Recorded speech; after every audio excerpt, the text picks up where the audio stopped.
In this video, we will be looking at question number 2 from the 4.6 homework. The half-life of radium-226 is 1,590 years.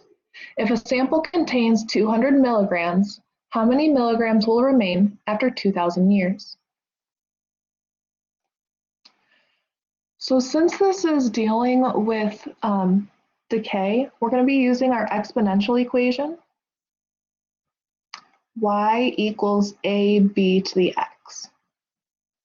And in this case, because we're thinking about time as our input, we could use X or we could use T.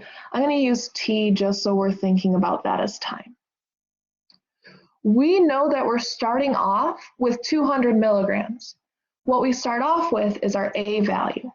So we are working with Y equals 200 B to the T power. Now they told us that the half-life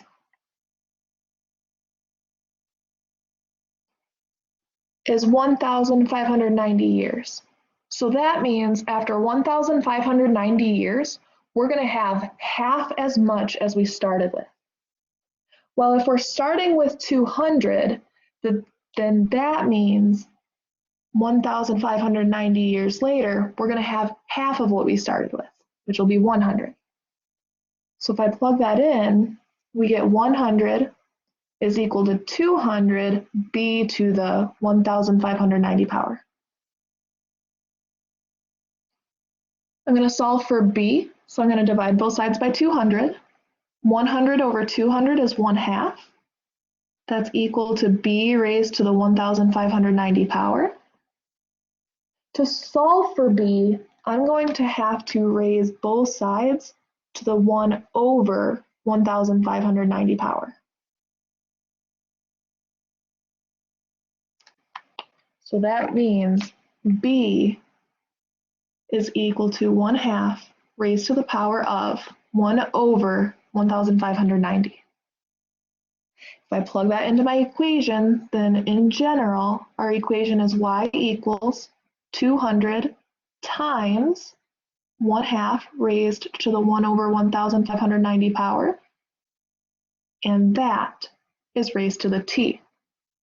But since I have a power raised to a power, I can multiply those powers.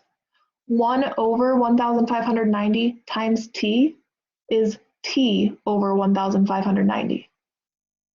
So really what I have is Y equals 200 times 1/2 raised to the T over 1,590.